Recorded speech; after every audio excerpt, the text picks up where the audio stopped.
Hello everyone and welcome to another TDR family gaming video. This is DroydTDR and today we are carrying a fan through Apocalypse level 21.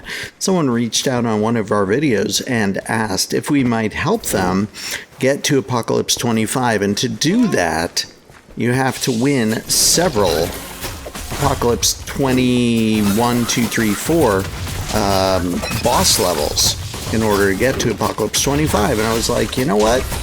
Let's help someone out. So this is Fiery Forge, and we're going in with Enduring Curve, who has worked their way up to Apocalypse 21. Easy.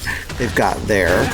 And, you know, we've been at Apocalypse 25 for well over a year now, just kind of like twiddling our thumbs, not knowing what to do. And I was like, you know, let's help someone out. So this video is just Fiery Forge. We have to go through and defeat several boss dungeons. And I want to let you know what gear I'm wearing so that you don't think that this is like crazy good or glitched or whatever. I have one piece of glitched gear, and that one piece of glitched gear is a level 318 Fighter's Bindings. That's what I'm wearing mostly. And I have that enchantments on it at a level 3 on Radiance, a level 3 on Exploding, and a level 3 on Critical Hit. I think I put the Critical Hit on. I'm not 100% sure, but I think I did. So the 318 power, that's the glitch. It was something I was able to do a while ago. Easily you could glitch the tower and get higher level gear. So that is the only thing that is higher level here. Everything else is normal 250-ish gear. So I believe I'm wearing the Splendid Robes, Battle Robes, the Splendid version of that. And also I've got normal artifacts and a normal bow. So the bow is my favorite. It's the Chilling Bow. I think it was the Frost something or other bow. It was during a special winter event, and it slows mobs and does damage, and I put on burst bowstring and I believe extra power onto that, and I absolutely love it because every time I roll, it's like it decimates everybody. It gives 3 or 4 or 5 shots or something like that and just destroys everyone. So the bow is awesome. Every time I roll, it shoots people. I don't actually shoot the bow much, but rolling does the damage for me. The other piece of gear on that I have is, well, I've already said the Splendid Robes, but you can see down at the bottom the artifacts. And I found even without the glitch gear, this set of artifacts almost makes you invincible. Though they did mess up the satchels recently. I think it was like a couple of updates ago. Alright, so the Ironhide Amulet basically gives you your armor invulnerability practically. Not totally, but practically. For a little while it lasts, and it'll affect anyone that's around you. So anytime I use it, you see I just procced it a few seconds ago. Anytime I use it, I'm trying to do it with the person that I'm helping so that I can give them extra armor as well. And yeah, we just beat an Evoker, no big, easy peasy. But the satchels used to basically cover the entire screen for an area of an effect, and it would 30% of the time chill people, 30% of the time it would set them on fire, and 30% of the time it would hit them with lightning, which effectively is immediate death to anyone that it hits. But they changed it so that the Satchel of Elements only affects a small circle around you. So I think it still limits it to 7 enemies, but only in a small area around you. So if you try and cast it and you're far away from people, it shows you the circle area that the people have to be in, that the enemies have to be in. So it's unfortunate because I used to be like absolutely unstoppable. Is a couple Satchel Elements, extra armor, and you know, if they get close in, use your Fighter's Bindings. That heals you. It also does damage. If you need to run away, you flip away from them. That burst bowstring. Look at me, I've got only half health or less right now.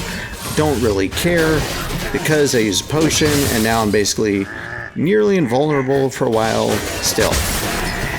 And then we Satchel of Elements anytime it procs the lightning. It's like insta win, right?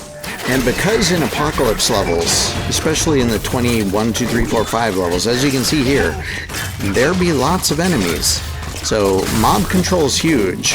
And so if you can run into a set of enemies with your Ironhide amulet and then instantly do 1 or 2 satchels, you do 1 satchel. If it doesn't clear them out and it just slowed them down, then you do the second one, and you, fingers crossed, you'll get the lightning or the fire, so that it'll nearly immediately kill them. But in the meantime, you can also see on the left-hand side, I've got also the Emerald Death Barter. So that's on my armor. I have the Death Barter, so that if something goes sideways and I actually do die, I actually don't die because I've bought a Death Barter. So I've got the Death Barter on the armor. Now these guys I always hate. The guys in the fire, never really ever liked them, because the fire early on used to be like the bane of my existence in Minecraft Dungeons. So any time I see somebody that's got a fire trail, I have panic attacks and I'm like, oh, what's gonna happen? But I'm probably invulnerable at this point, but I still have the PTSD from the early times when I was still in adventure mode and stuff, and yeah. Alright, well, there's supposed to be an Enderman in here somewhere. Let's see if we can find him. Probably just gonna show up and like insta-kill him. Yep, there he was, and now he's gone. So, there he is, there he was. I don't even know if you saw him, but he was there. Punched him a few times, he's gone. Or, Satchel of Elements, he's gone. Now, in this section of the Fiery Forge, you have to look at the mini-map, see where these little, I don't know what they are, but little mechanisms that shoot fire, which hurt a lot, by the way, so you can use them to destroy mobs, or to destroy yourself. You have to activate them, and by activating them, whew, ran against the wall just in time there.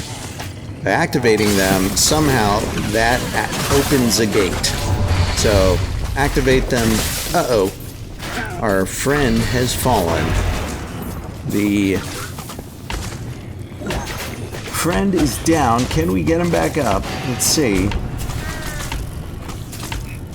Almost, yes. Excellent. Alright, and our friend's name, awesomely, I can't read the first part of the name, but I know it's like something like Elusive Curve or Endless Curve or something like that. And it's like, oh, that's such a cool name. So, here we are, he's down again. We'll get him up. No problem, easy peasy. But you can see, if you're trying to solo some of these levels, and, you know, you're just barely at the right power level for Apocalypse 21, it'd be hard. It'd be hard, and you still have to get to the boss and beat the boss. So, dying a couple times on these levels is a likely outcome. Especially if you don't have someone that's a little overpowered to help you out. Which is actually how we got through and got to level 25, is it was basically a lot of work and a lot of deaths along the way, trying to win enough levels to get to Apocalypse 25. Some of those were done on DLC levels, some of those were done on the main levels, but spent a lot of time grinding and a lot of time running away from battles that would have been fun, but probably they killed me, in order to get through the dungeons so that I could get to the Apocalypse 25 criteria. There we go. Let's see if we can get him back up. Yep. Basically a tank. Have some TNT. Let's throw that over there. And bye-byes. Alright, let's see. Piggy chest, are we getting that? Yes, we are. You'll notice that throughout this dungeon, I am not really picking up any gear, because I don't really need any gear. Anything that's not a legendary ultimate unique is kind of like, why bother? I've already got plenty of emeralds, over 100,000 of them. So anything I ever want to buy, I can buy. So there's really no point in picking up stuff that's just going to clog up my inventory. And I jumped off the ledge. Whoops. Alright, so let's see if I can not jump off the ledge now. He's got the Totem of Healing, which is fun, and just for fun, I walked through the lava, just because, why not? But Totem of Healing, fun, useful. Probably at his level, it might be one of the things to regularly have in one of your 3 slots, or to easily, quickly swap back and forth. For me, the way that I heal is I fight guys, because if you don't know, fighters' bindings attack so quickly that the 30% chance of spawning Radiance is basically a quarter of a second. Like, you will always spawn Radiance. The question is whether it will heal you enough if you're being attacked by enough guys. And so that's what the Ironhide Amulet helps with. And by the way, that section right there, with all the people fighting arrows, you'll find this in the nether wastes and all those things, is in the nether ones where they have those piglins and also things that shoot harpoons and whatnot. In the water ones, oh my gosh, if you have a whole bunch of those people shooting at you and you're trying to heal someone or bring someone back, revive them, oh my gosh, you are basically toast.